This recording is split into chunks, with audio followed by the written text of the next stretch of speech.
So I think it's safe to say, ladies and gentlemen, that there is nothing that brings me more joy in this world than getting to report on the fact that Disney has lost an ungodly amount of money.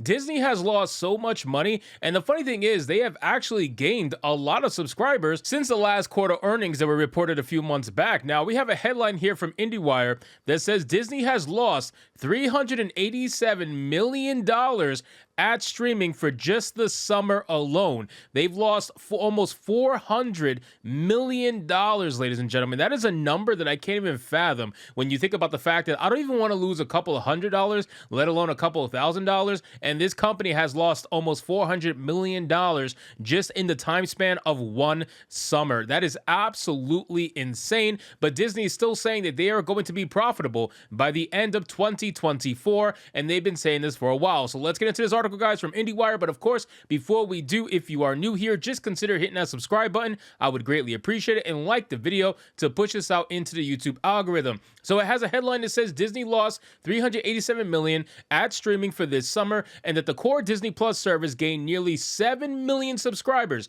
from July to September. So the fact that they gained 7 million subscribers in the same period that they lost $387 million, that is pretty damn telling, to be honest with you. So let's get further into it. It says Disney Plus gained 4.1 million global subscribers in the fourth and final quarter of fiscal 2023. From an accounting standpoint, Disney's reporting year ends on September 30th, which includes a loss of 2.8 million Disney Plus Hotstar users. Core Disney Plus additions were 6.9 million. Still, even the streaming segment's loss was an overall gain. Direct-to-consumer streaming lost $387 million this summer, an improvement from prior quarters. Without a helping hand from sports, the Q4 loss was $420 million. Your price hikes are making a difference. Disney chairman and CEO Bob Iger has long targeted 2024 as the year Disney Plus will become profitable. He now says that the swing will specifically come in its final fiscal quarter. Progress from now until then may not look linear from quarter to quarter. Their earnings release caution. Now, keep in mind, guys,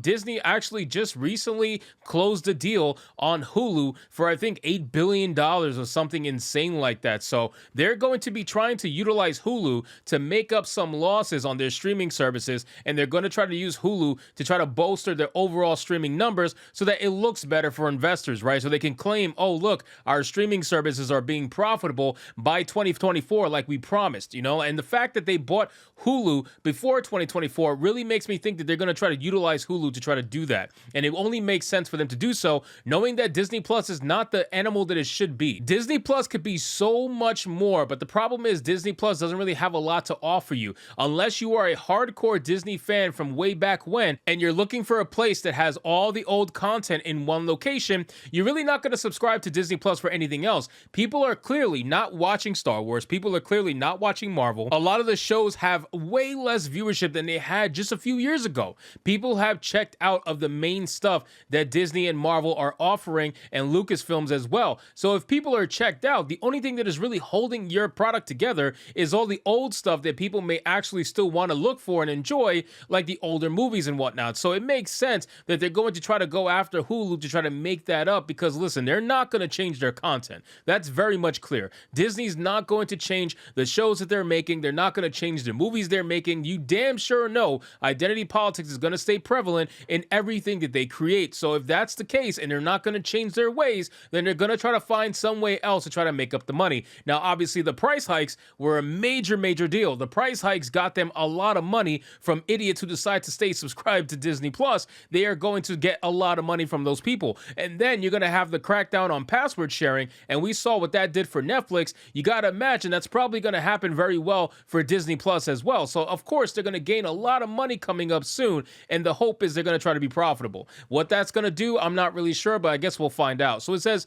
for this quarter, Disney's Q4 2023 revenue was $21.2 billion, and adjusted earnings per share was 82 cents, both topping market estimates. Free cash flow was $3.4 billion. With an aggressive cost cutting in the works, Disney says next year's free cash flow will be approaching pre-pandemic levels. That's actually pretty huge. If that's the case, and they're going to have that much cash flow, that is just nuts, man. The fact that they have billions of dollars in free cash flow is crazy. I mean, I can't even think of that level of money, and it goes to show that's why they're perfectly fine with losing a couple $100 million at the box office on every single movie just to get their message across. Like, they're still getting money. They're still being subsidized from different avenues, right? We're not even talking about Disney's parks, okay? We're just talking about their streaming services. And if they have billions of dollars in cash flow, that is crazy. That means that they can actively lose hundreds of millions of dollars on multiple different movies per quarter and be perfectly okay. That is why they don't care. That is why the identity politics will continue.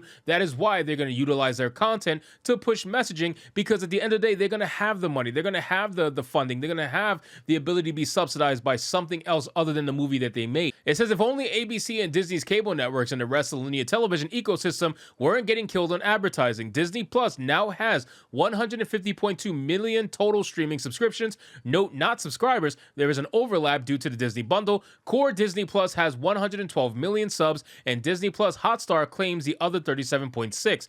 Hulu has 48.5 million subscribers, and ESPN has 26 million. The June 16th release of Elemental initially looked like a bomb, but gained some steam this summer at the box office and then on Disney Plus. The Little Mermaid and the Guardians of the Galaxy Volume 3 also made it to Disney Plus this summer, but that didn't really help those movies. Ultimately, Elemental will not lose money, especially when factoring in its significant streaming value. Elemental premiered on Disney Plus September 13th and has been tearing up Nielsen's top 10 streaming lists ever since. Most of the theatrical revenue from Indiana Jones and the Dial of Destiny was recorded in the summer quarter, and that was a sizable loss. Two more losses, Haunted Mansion July 28th and Haunting in Venice September 15th, were the only Disney theatrical releases during this quarter. The Marvels on November 10th and Wish on November 22nd should lead Disney's fiscal first quarter 2024. That's when Loki Season 2, October 5th, will also be recorded. Well, listen, let's be very clear, okay? If you're hoping that the Marvels is going to lead your first quarter, that's going to be a really rough first quarter for you. I highly doubt that the Marvels is going to produce any sort of real profit or any profit, period. I highly doubt it. I would argue that they are going to lose a massive amount of money. We all know Ahsoka pulled in the worst viewership ever for a Star Wars show. Even worse than Andor. Yes, ladies and gentlemen, Ahsoka did worse than Andor. I made a video on that. If you missed it, you could go check it out. But they are not going to be able to make up the losses for these movies and these TV shows. They have to look other ways. So it's very clear that they still have plenty of cash flow. Even though they're losing all this money, they have plenty and plenty of cash flow because people still are subscribed to Disney Plus and they're not unsubscribing. And now with the password sharing crackdown that's going to be coming, of course, you're going to have even more people subscribing. So they're going to have a ton of cash flow between Hulu and Disney Plus, and they're going to be able to make it up. So while Disney is losing massively in the box office and they are obviously getting completely destroyed by any real movie that comes out at the same time their movies come out, ultimately they have enough cash flow to be able to make up for it and keep making more and more and more garbage. So anyway, guys, thank you so much for watching this video. I hope you did enjoy it. And if you did, consider leaving me a subscribe. I would greatly appreciate it. Don't forget to like the video, comment, let me know what you thought, and I'll see you guys on the next one. Hypnotic out.